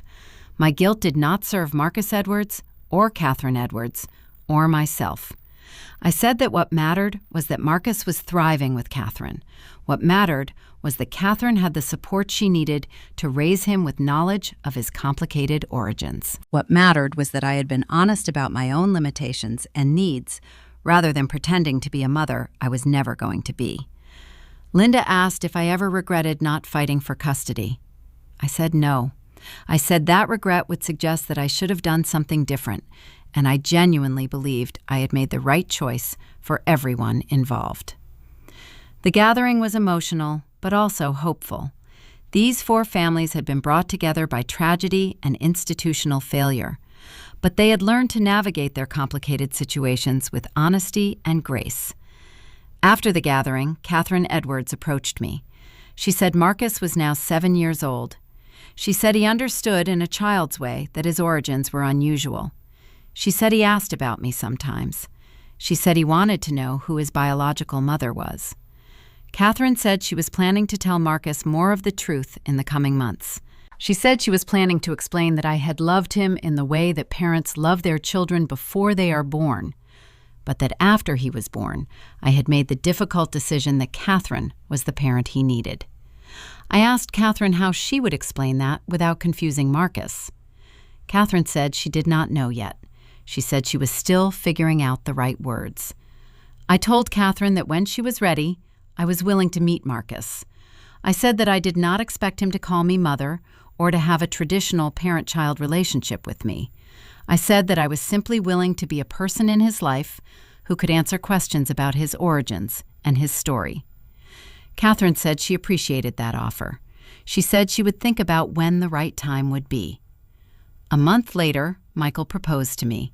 He did it quietly, without fanfare or performance. We were sitting on the couch in my apartment. He said he loved me and he wanted to build a life with me. He said he understood that I did not want children, and he was fine with that. He said he wanted to marry me anyway because being with me made his life better. I said yes. The wedding was small. We got married at City Hall with only Keisha and Sophie present. We went to dinner afterward at a restaurant we both loved. We did not send announcements or have a reception or perform our marriage for anyone else. It was perfect. 5 years after Jennifer first pulled me aside in the hospital hallway, I stood in my office at the nonprofit organization and looked at the work that had accumulated on my desk. Medical ethics policies from 12 hospital systems, training materials on whistleblower protection protocols, research data documenting the prevalence of institutional failures in healthcare settings across the country. The work was not finished. The work would never be finished. But the work had created meaningful change. Hospitals across the nation had implemented new oversight systems. Healthcare workers had been trained on how to report ethical violations safely. Whistleblower protection laws had been strengthened in several states. I was 40 years old now. I had been married to Michael for 3 years. We had built a quiet life together that revolved around work we both found meaningful and relationships we both valued. We did not have children. We had not planned to have children. We had discussed it clearly and honestly and decided that parenthood was not something either of us wanted. The decision felt radical in a way that I recognized was because of my generation's expectations. Women my age were supposed to want children. Women my age were supposed to feel incomplete without motherhood. But I had learned that I did not want that role. I had learned that I could build a meaningful life without becoming a mother. Michael had never pressured me to change my mind. He had simply accepted my position and supported my choices. That acceptance was one of the reasons I loved him. He was the first person in my life who had allowed me to be authentically myself rather than performing the person I thought I should be. Jennifer's organization had expanded significantly. It now had offices in 5 states and was receiving calls from whistleblowers across the country. Jennifer had become a recognized expert in healthcare compliance and institutional accountability. She had been invited to speak at medical schools and hospitals about creating cultures that supported ethical behavior. But what I was most proud of was how Jennifer had managed to maintain her integrity throughout the process of building and growing her organization. She had not become jaded or cynical. She had not used her power to harm others the way Dr. Sherman had used his power. She had remained committed to the core principle that had driven her from the beginning: protecting vulnerable people from institutional harm. One morning, I received a call from Catherine Edwards. She said Marcus wanted to meet me. She said he was now 8 years old and he understood more about his origins than he had when he was younger. She said he had questions that Catherine could not answer because they required me to provide information about my own experience. Catherine said she was planning to drive to Chicago on a Saturday. She asked if I would be available to meet with them both. I said yes immediately. The meeting took place at a park near my apartment. It was a Saturday morning in early spring. The weather was warm and clear. Children were playing on the grass and climbing on playground equipment. I was terrified. I had thought about this moment for 5 years. I had imagined how it would feel to meet my biological son. I had imagined what I would say and how I would feel, and whether there would be any kind of recognition or connection between us. When Catherine and Marcus arrived, I recognized him immediately from the photographs I had seen. He looked older than 5-year-old Marcus Edwards in my memory. He had David's nose and his dark hair. He had Catherine's smile and her open expression. Catherine introduced me to Marcus as Avery. She did not introduce me as his biological mother. She introduced me as a person who had an important role in his story. Marcus shook my hand solemnly. He said Catherine had told him about me. He said she had explained that I was the person who had given birth to him, but that Catherine was his mother. He said he had questions, and he wanted to know if I would answer them. I said I would answer whatever questions he had.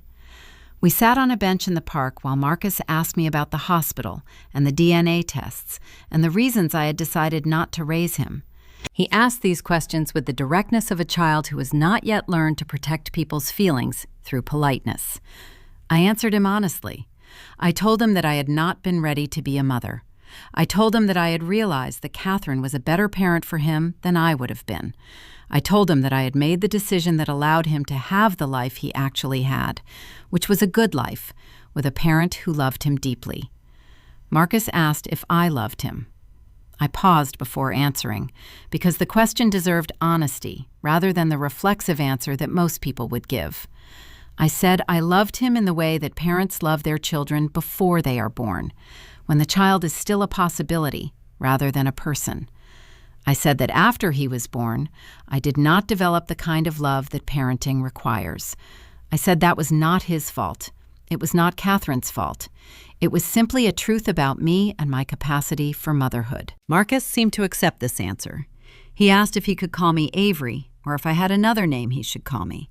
I said Avery was fine. I said we could figure out the rest as we went along. We spent an hour together in the park. Marcus told me about his life. He told me about his school and his friends and the things he liked to do. He told me about Catherine's new partner, a woman named Diana who made him laugh. He told me about his life with genuine joy and ease. Catherine watched us interact and seemed relieved that the meeting was going well.